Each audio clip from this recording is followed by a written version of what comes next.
Prost and Mansell lined up beside the stake boats, with the two Ferraris behind them, then the Renaults, and then Lauda and Piquet. When the green light glimmered, they rode away roughly in that order, except Warwick's Renault came right around the outside and disappeared around the first curve just in time to clip Arnoux' Ferrari. Arnoux got away with it, but Warwick rammed the barrier. Then Tambay rammed Warwick as De Angelis's Lotus and Patrese Alpha waited politely at the roadblock while planning an alternative itinerary. Warwick got out and limped off, favouring the leg he'd hurt at Dijon. Arnoux impinges on Warwick in this only slightly slow motion notion of how Prost looked leading the field up the rapids.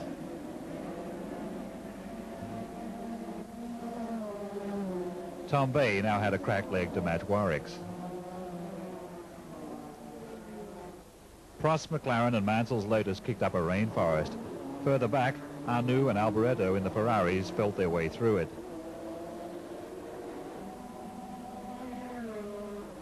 Tambay had a new vehicle. Warwick showed him how to work it. But now Lauda the water rat was up amongst the Ferraris. At Lowe's corner he snatched the short line off Alboreto and squeezed him out. Lauda dealt with Arnoux going up the hill past Rosie's.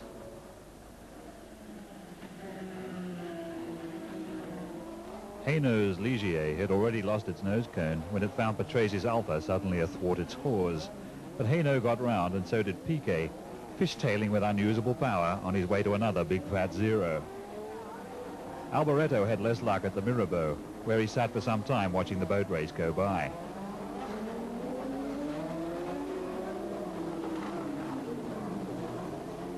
Rosberg was now running well in 6th position, Senna's Tolman squirting along in his wake. This was electrifying stuff from Senna, and all took due note of a hot shoe debut. Nigel Mansell in his Lotus had by this time grabbed the lead from Prost's McLaren. This was the first time Mansell had ever led a Grand Prix, and he obviously liked the whole idea. A real English rain king like Sterling Moss, Mansell skated through the tunnel which had been specially sluiced down so as to present a road surface fully as lousy as the one outside. But just in front of Rosie's he came unstuck. Mansell toured round with a bent rear wing. But he had 2 punctured tyres as well, so it was only a matter of time before Prost went past and Mansell went off. Elsewhere, Lauda's left-hand mirror now showed an approaching cloud of spray, which surprisingly turned out to be Senna in the Tolman, sailing confidently by. Mansell, who had been sitting there in the cockpit while the rain filled it up like a hip bath, decided to step outside while he figured out what to do next. Eventually he concluded that his delinquent rear tyre should be punished.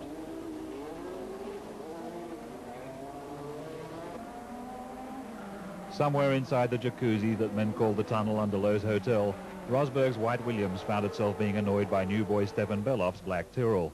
As they shot out towards the harbour, Belloff went scooting past Rosberg and looked as if he could do that to a few more big names as well.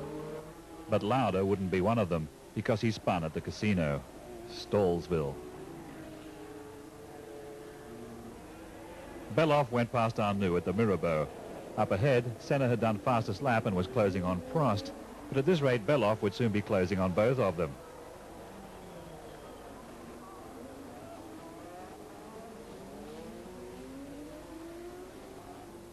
Prost was still in front, a lap ahead of Alboreto, but Senna was clearly visible behind him to anyone wearing spearfishing goggles. Because now it really started to rain. On lap 31, clerk of the course Jackie Ickx, himself a great rain driver, took a hotly debated decision to stop the race early before someone drowned. Perhaps he just didn't want to see anyone run out of gas. If the race had gone on, Senna would probably have won it, and Prost been second instead of first. But if Prost, instead of half points for first in a short race, had got full points for second, it might have made a big difference to the World Championship at the end of the year. If. F1 is if spelled backwards.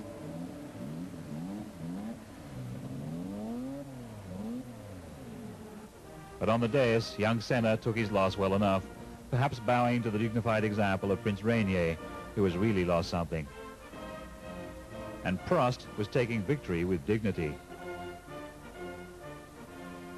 He was now a whole 10 points ahead of Lauda in the World Championship, with Arnoux and Warwick even further back.